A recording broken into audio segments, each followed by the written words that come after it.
They told you that feeling too much makes you weak. That a man who takes things to heart, who tears up at the wrong moment, who carries home what he saw during the day and lies awake with it, is soft in a way that will get him eaten alive out here. Well, I have spent 74 years on this hill watching men get made and watching men get broken. And I am here to tell you, they had it exactly backward. The ones who felt the most were almost never the ones who shattered. They were the ones still standing in the field when the hard men lay in pieces around them. Sit down here on the step a minute. Coffee is on. I want to tell you something nobody bothered to tell you back when they were so busy telling you to toughen up and quit being so sensitive.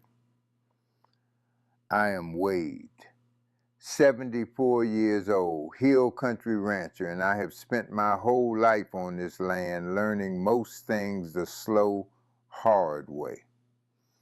I have raised cattle and colts and children, and I have buried more friends than I care to count. And if there's one lie I would reach back and pull out of a young man's head, it is this one. The lie that says the feeling heart is the weak heart. Let me tell you where that lie comes from, because it did not come from nowhere. Somewhere along the way, a boy gets told that a real man does not flinch, does not cry, does not let a hard word land on him. He learns to build a wall brick by brick over the tender part of himself until he cannot feel much of anything at all. And the world claps for him. It calls him strong. It calls him steady. It holds him up as what a man ought to be. And I will tell you what I have watched happen to that man more than once over a long life. He holds. He holds and he holds and he holds. And then one ordinary Tuesday over something small, something that should not have been able to touch him, he comes apart all at once. Because a wall does not make the storm go away. It just hides how much water is piling up behind it. I knew a man like that. I will call him Royce. Hardest man in the county, everybody said so. Never showed a thing. Buried his own boy without so much as a wet eye at the graveside, and the whole town admired him for it. 2 years later, that man was gone too, and it was not his body that quit first. He never let the grief out, so it stayed in, and it ate him from the middle like rot in a fence post that looks solid right up until you lean on it. Now let me tell you about a different man, so you do not think this is just an old fool preaching. The strongest man I ever personally knew, I will call him Hollis, cried at damn near everything. Cried at weddings, cried when the calves were born in the spring, cried reading a letter out loud at the table. Soft as they come, folks said, and they said it like it was something wrong with him. But when your barn burned down, Hollis was the first truck up your drive. When your marriage was coming apart, his was the porch you ended up sitting on. When your father passed, he was the one who sat with you in the quiet and did not say one foolish word. That man was a rock for half this county. And the reason he could be a rock is that he felt all of it, right out in the open, and never once ran out of room in his heart for one more person's trouble.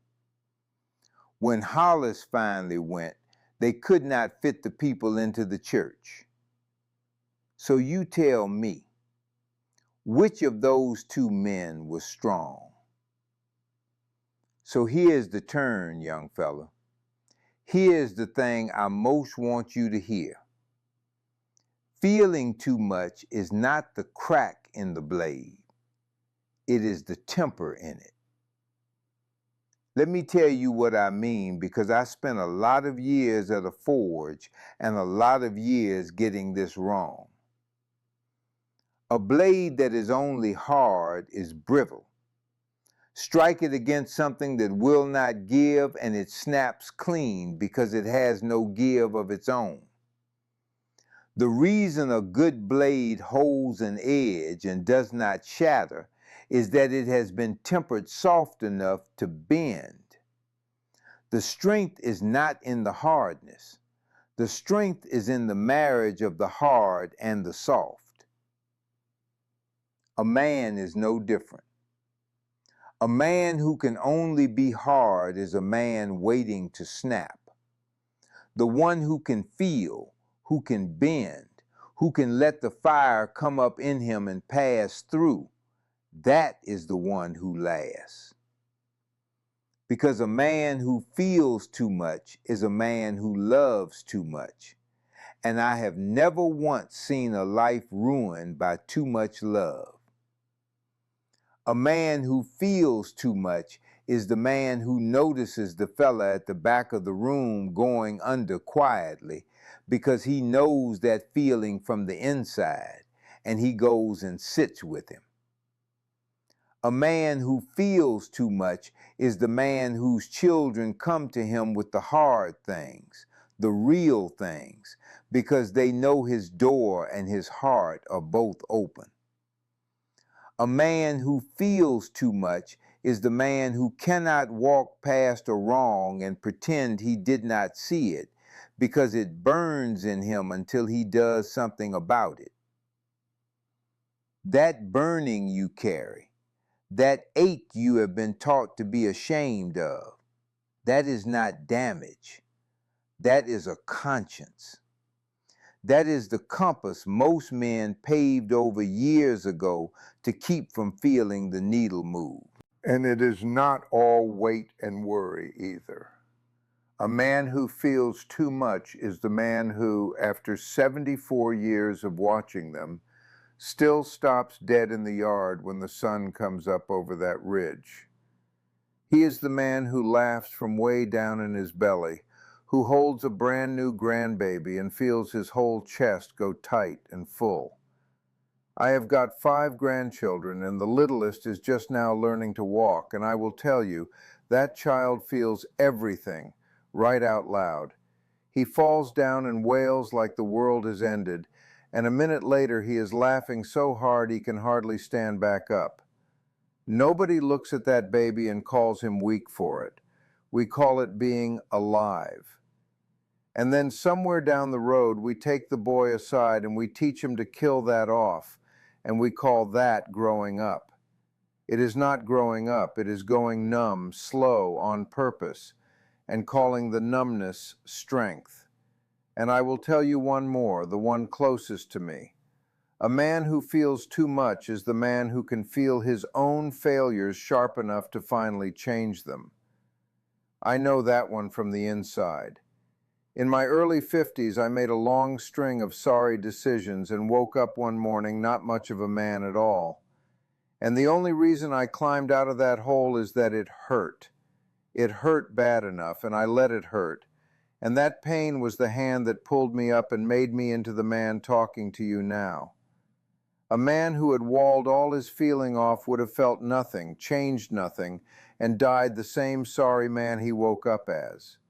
The feeling saved me. The feeling is the whole reason I am worth listening to at all. Now, I am not going to stand here on this porch and lie to you and tell you it comes free. It does not. Feeling everything is a heavier load to carry than feeling nothing, and there are nights it sits on my chest like a stone. You will hurt more than the walled-off man. You will grieve longer. You will lie awake over things another man sleeps right through. There are evenings my wife finds me out here in the dark, and she worries, because she is a worrier by nature, and I have to remind her that some of what I am carrying is not hers to lift. I have not learned to switch it off. 74 years and I still have not found the knob. And here is the honest part. I would not turn it off if I could. I would rather feel all of it, the whole heavy load, than go numb and call that peace. Because numb is not peace. Numb is just a slower way of dying. I do not have this all figured out. No old man on a porch does, no matter how sure he sounds. But I have lived long enough and buried enough good men to be certain of one thing. The hard shell you have been told to grow is not strength. It is fear, wearing armor. It is a scared man's way of making sure nothing can ever reach him again.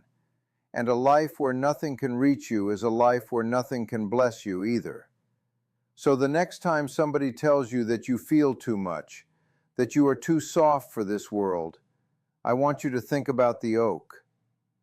There is a big old oak down in my east pasture, been there longer than this state has had a name. When the storms come through and the wind lays the rigid pines down flat and snaps them off at the trunk, that oak bends. It feels every gust, top to root. It gives and it groans and it moves with the wind instead of fighting it. And when the sky clears, the brittle pines are firewood, and that oak is still standing because it was strong enough to bend. You are not the pine, son. Do not let them talk you into being the pine. If any of this sat right with you, if you have been carrying that shame about being a soft-hearted man, then do yourself a kindness and come sit with me again. I put another one of these talks out every week, the things I wish some old fool had told me when I was young and hard and headed the wrong way. If you want them to keep finding you, go on and subscribe, and the good Lord willing, I will still be here on this step. And if that is more than you have in you today, just leave a like before you go, so I know these old words reach somebody. Either way, you take care of that tender heart of yours. It is the best thing you own. And I will see you on the next one.